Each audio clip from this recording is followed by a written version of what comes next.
just need to respect, like you two need to respect each other. It's just like you guys are both human beings on this earth.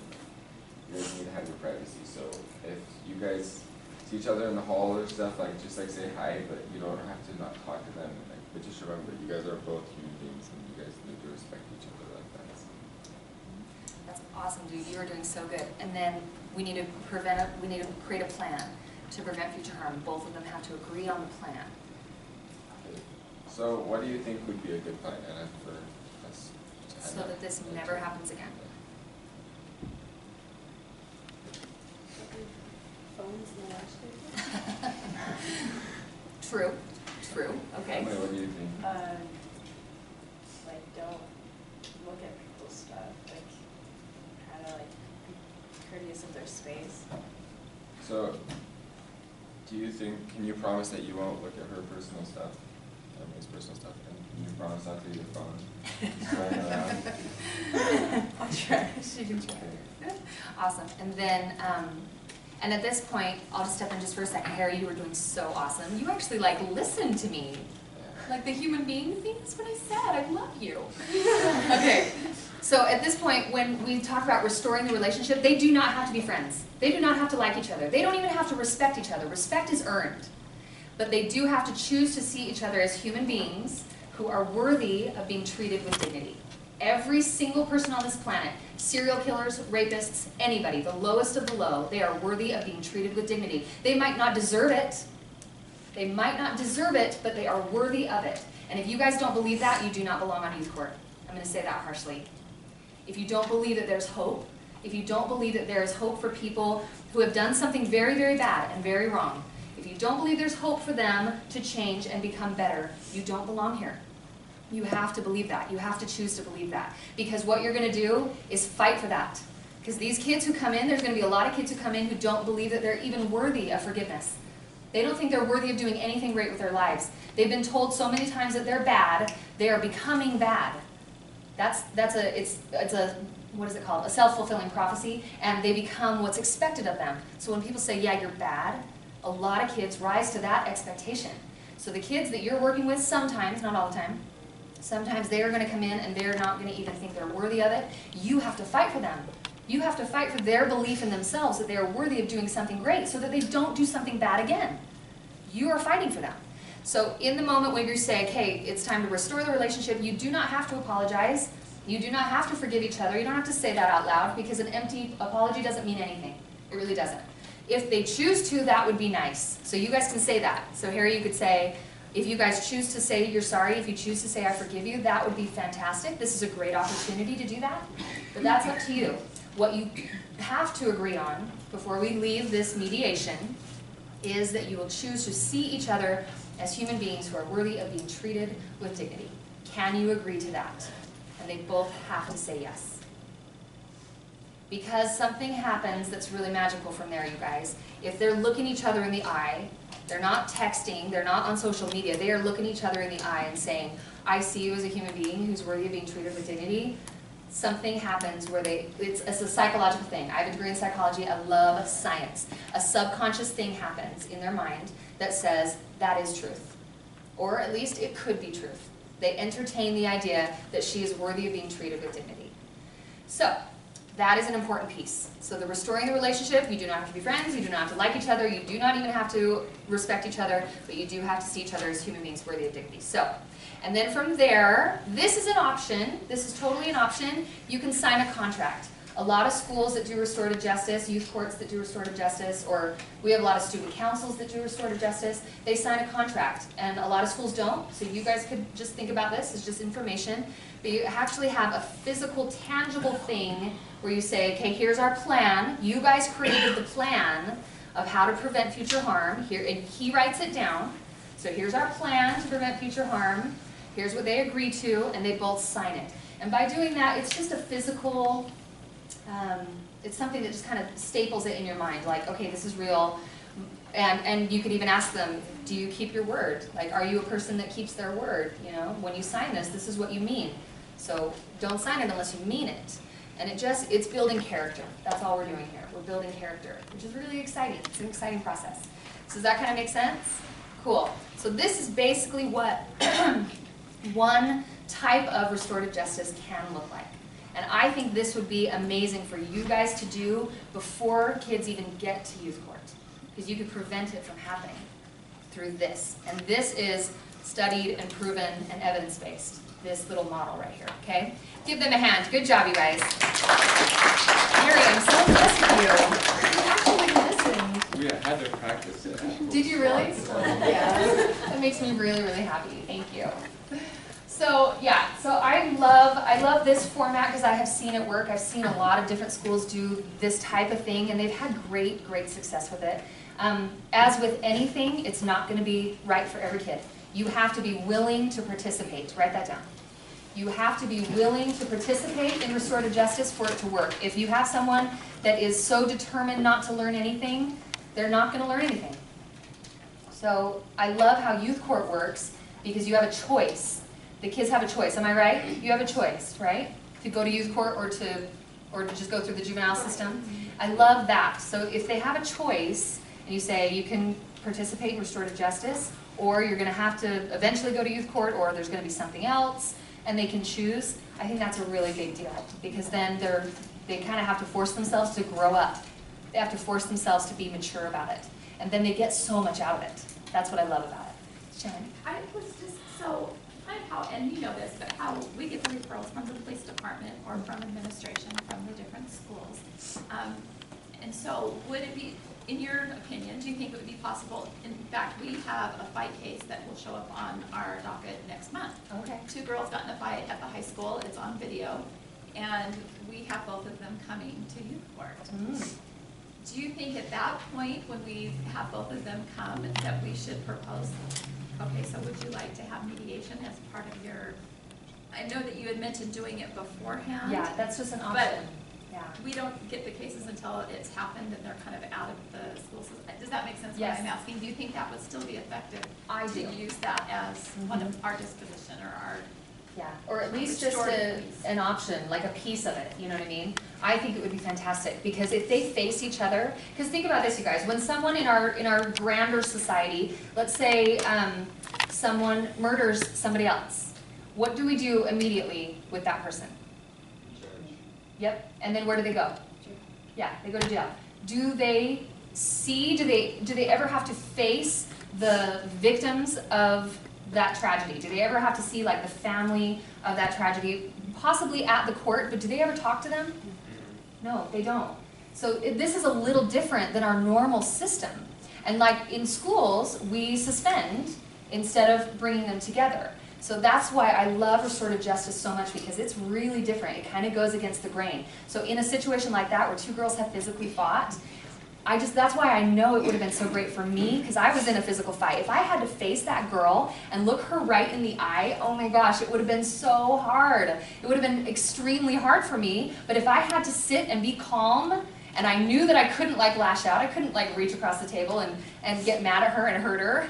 I couldn't do that because we're supervised. You're always supervised. That's very important. There's always an adult in the room when you do a mediation, at all times. So if I had known that I had to stay calm and I had to just talk, I just had to talk to her. And they said, Jessie, what happened from your side? What happened from your side? And I could know that I was going to be heard, that my side of the story was going to be heard, and that maybe she could understand, yeah, my parents are getting divorced. Yeah, I'm totally bulimic. Sometimes I pass out because I'm so hungry. Like, I mean, if she had known like my mental state, maybe she could have understood why I was so mean. That maybe it wasn't that I was just a bad kid, maybe there were other things going on, the roots of the problem like we talked about. It would have been very healing. It would have been very, very healing for me. And we would have had to create a plan to prevent that future harm and to see each other as a human being. So I just know that it would be really helpful, I think, for a lot of kids. Not all kids, but for a lot of kids. So maybe just as a piece to have that where you actually bring them together. It's so hard. Oh, and then the other awesome benefit, there's like 700 benefits to restorative justice. I get a little excited, can you tell? So another benefit is I'm looking at her in the eye. Sorry, I'm picking on you. I'm looking her in the eye, and it is so hard, you guys. Your heart is beating, you're sweating, you're nervous. It is not easy. You get through that, and you're finished, you're walking out, and you're like, oh my gosh, I feel good. I just got all that off my chest, all of that pressure that was in me. I just got all of that out. I feel heard.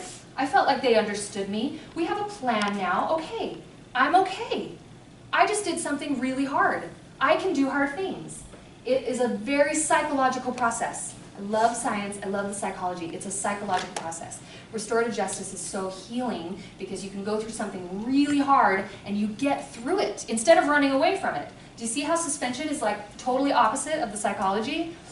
Suspension and even prison. I know they're so necessary. I promise I'm not knocking them completely, but I'm just not a huge fan unless we try something like this first. You remove them and they're not able to face it. They're not able to heal. That's why I love it so much. You earn confidence. You're earning it. Yeah. What about cases where there aren't two people who have like a victim and an aggressor? What if there's just a person who like stole something from a store or like an e-cigarette case? What would you recommend for that? That's awesome. I was talking to that darling brunette over here. What was her name? Holly? Holly. Yes. And she said that this is something that you guys already do. You do individual restorative justice. Is that right? Yeah. So for kids that it's really just one thing, that's awesome to just have one mediator or even one adult. I love having the peer thing. The kids who are struggling, they care way more what you think of them than what the adults think of them. So if you guys are doing it and you're mediating, saying, hey, we want you to be better. Hey, we don't do that here at this school. We want an awesome, strong culture at this school. So we believe in you. We want you to get better. So how can we do that? And you're just talking to one kid. They will respond to you way better than an adult. So I love that idea. So just doing an individual, the same thing. You can follow the CPR, or there are plenty of other methods, but this is the one I like because it's just easy to remember, CPR. It's just easy to remember. And then another aspect of it is a group. So if you have like 5 kids that have been fighting with another 5 kids, that's tricky too. And I don't recommend doing an entire group, 5 against 5, because then it just becomes chaotic. Find the leaders of the group. You guys will have a good sense of who the actual leader is, who has the social power. And you just get, the kids who are kind of leading both sides. Just meet them individually, because then they'll influence the other kids. That's my recommendation. So anyway, does that kind of make sense? Any questions about that? Is that something you guys think you could do? The reason why I love it, again, I'm just going to say this. That woman who handed me the megaphone, she breathed life into me. She really took 5 seconds to breathe life into me when I was really struggling and I desperately needed it. And I wouldn't have admitted it to her at the time. You guys are seed planters. That's what you are. The kids that you will work with, they might not like what you do right now. I promise you they will love you later. They will love you later. The kids who take your gift and they learn from it and they change and they become better, they will love you later. So you're on the prevention end, and in our society there is not a lot of accolades for prevention. We reward reaction, and we should. Our emergency workers, our firemen, our policemen, our judges, we reward reaction a lot more than we do prevention. You guys are on the prevention end. That's hard. It's a thankless job. There's a lot of kids that will not like it, will probably resent you a little bit. It is so beyond worth it. So you guys, my challenge for you is to step into that leadership. Own that leadership and tell yourself over and over again, this is going to be hard. There's going to be kids who do not like me, and that's okay, because I'm here to fight for them. You're fighting for them. You're investing in them. You are breathing life into them. And when they leave, after receiving a disposition, a sentence, or whatever you call it, it might be a little rough. But you will know forever. When you guys are 90 and you're sitting in the nursing home eating your Jell-O, you are going to know that you did something fantastic that invested in other kids who desperately needed you. So that's what matters. So you need to focus on that and just own that leadership and step into it. That's my challenge for you. Yeah. I have another question. What would you do with, like, when I did youth court, all of the kids were super excited to do and stuff like that, but I had a lot of trouble with the parents. What would you recommend for that? That's an excellent question. What do you guys think? I have some ideas, but what do you think, Shannon? Well, I think first of all, they're probably a little bit disappointed in their child for committing the criminal act to begin with. For the most part, I think, Kaylee, you've seen the parents are grateful that this has given an alternative to the students, because they would be in juvenile court if they weren't here. And then that's a lot longer process. They can possibly have their police record that will affect the rest of their life. So I think they're grateful to be here, but it's kind of that mixed bag. I'm really frustrated with my child. He shouldn't really be here to begin with. Yeah. There's some parents that wanted the disposition or sentence to be harsher than what we gave it. Oh my Do you remember? God. Some parents would be like, what, that's 5 hours or 10 hours, or I want you to basically, put the book to him. And so I guess we give the gamut, but a lot of it has to do with respect. We give the opportunity for the parents to kind of tell their side or to tell us information, tell us how you feel, what led up to this, and we give the child a chance to speak as well. So it's kind of that mediation process that you just talked about. parents, yeah.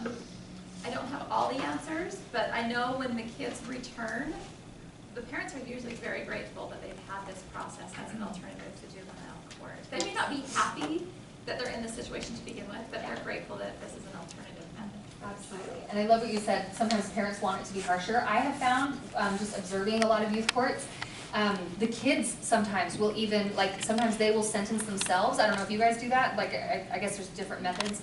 But some of the kids will sentence themselves a harsher punishment than you guys would. And it's really interesting. So if the parents are like that too, it's interesting. Write this down. You are always safe with empathy. Just write down empathy. And I highly doubt if a parent is mad, I doubt they would come to you. I imagine they'd more likely go to Shannon or an adult. Am I right? But if they do, And they're usually they're not mad at you, the people on the court, they're Yeah. mad at the situation. Yeah. Or we had one parent very frustrated because he thought e-cigarettes should not be illegal. Well, that's his fight with legislation, that's not his Right. fight with us. But he was here and he was expressing his frustration and he was getting louder and so, and we have adults here to help protect the students if that situation comes. But it's never at you, the people on youth court, it's usually the situation or they're frustrated with the law in general. absolutely. And if you guys just always take the approach of empathy, you're always, always safe. So just say, that must be so frustrating. I'm so sorry. Tell me more about that. How do you feel about that? Asking open-ended questions like those, write those down. Tell me more about that. That must be so frustrating. That must be so discouraging. Fill in the adjective. So you just say, that must be, try to relate to them, and then just say, I'm so sorry. That really must be very, very hard. Tell me more about it. How does that make you feel? Help me understand. You mentioned this. Tell me more about what you meant.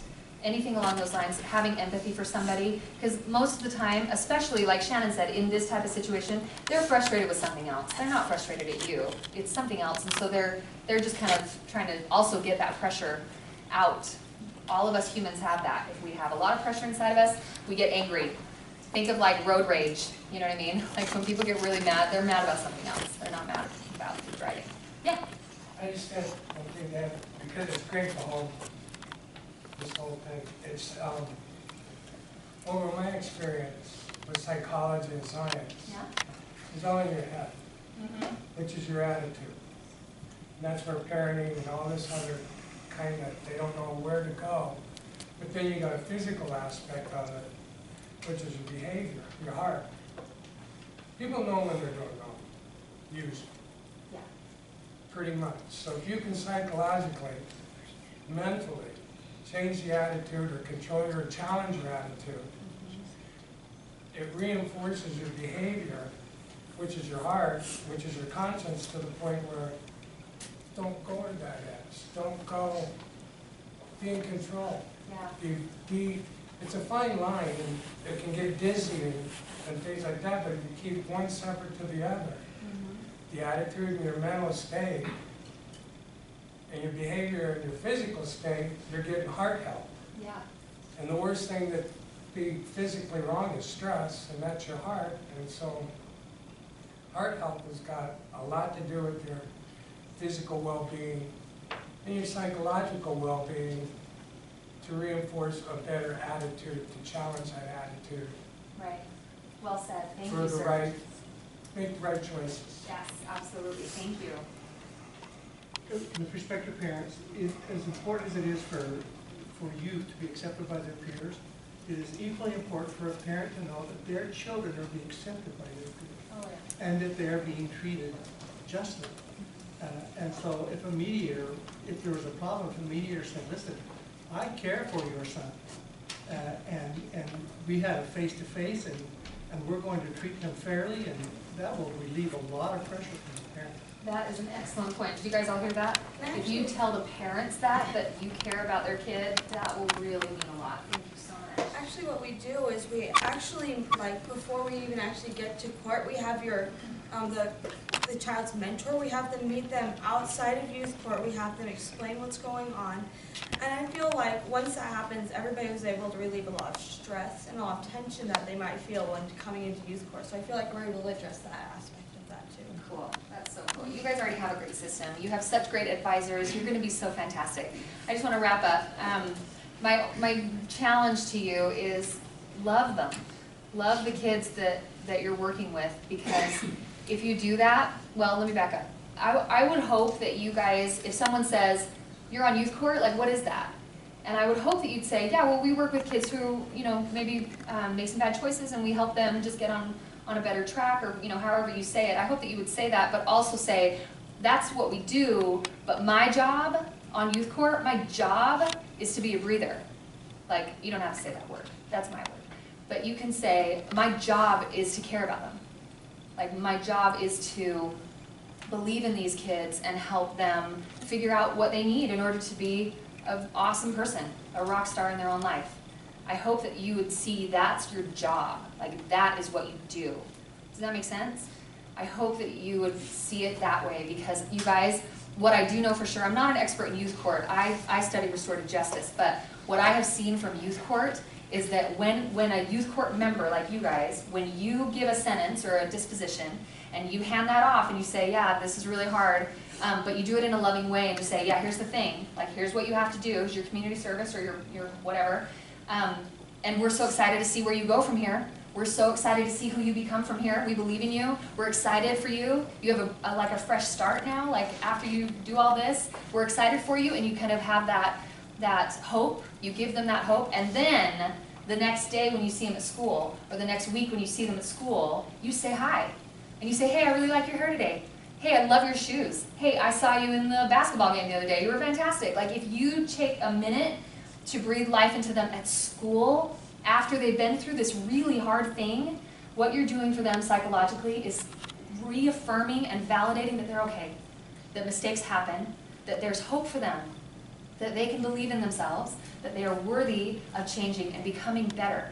That's how you breathe life into them. So I hope that it's like a full circle process for you, that you'll see them. And I don't know if you guys go to the same schools with the kids. I don't know how that works, but I'm just saying, if you take the opportunity to love them, if you take the opportunity to breathe life into them and see them as human beings who are worthy of being treated with dignity, And I hope that you'll remember my story. I was totally the worst of the worst. I was a bad kid, but I wasn't a bad kid. I wasn't bad. I was making very bad choices. And that's the difference between shame and guilt.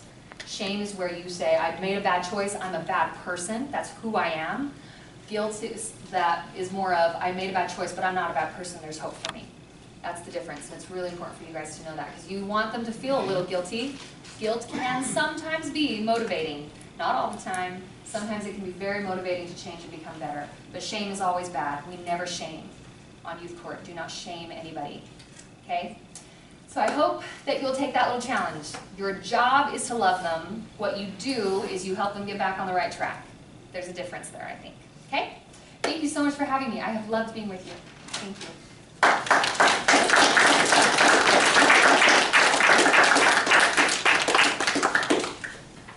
Thanks, Jessie. Wasn't she so amazing? I hope you could feel her passion and her energy for what she does, because I can. There were two statements that kind of stood out to me that I just wanted to share. And one was rise to what's expected. I love that. One of my degrees is in communications, and we had a study in college where there was a group of young children, and they were tested. And back in the day when I went to school in the 80s and 70s, you would be tested, and you would be, okay, you're developmental, you're intermediate, and you're advanced. You would actually be labeled in the classes that you took. This is how you would be labeled. And so from the very beginning, if you struggled, you would be called developmental your whole time during school, which was kind of not a very positive label. But there was a study that was done. These kids were tested, and there was a group that were struggling. They were the lowest achieving students on the test. They were young kids. But they kind of did a flip study. They brought these little kids that were struggling and scored the lowest, and they told them, oh my gosh, you scored the highest on these achievement tests. You have such amazing potential. And they took this group of kids and treated them for the whole year like they were the advanced students and the achieving students. And guess what? They became the advanced achieving students, not the lower ones. And at the end of the year, they scored and topped the scores of the ones who had scored the highest. So I love that term, rise to what's expected. And you can apply that into your own life and to youth court and to anything that you do. You know, set your standards high and rise to those. The other thing was, I love the phrase, help me understand. When you get the opportunity to be the lead judge or the panel chairman up here, you're going to start the conversation with the student that's standing here at the microphone, and that is a great thing to start with. Help me understand what happened. You know, you're being charged with X, Y, or Z. Help us understand what happened. And they sit there and they tell you what happened. And then you'll sit there and ask questions, productive questions, that you'll be able to show that you're empathetic to the situation. Not that you agree with what happened, but that you're empathetic. So those are all great things.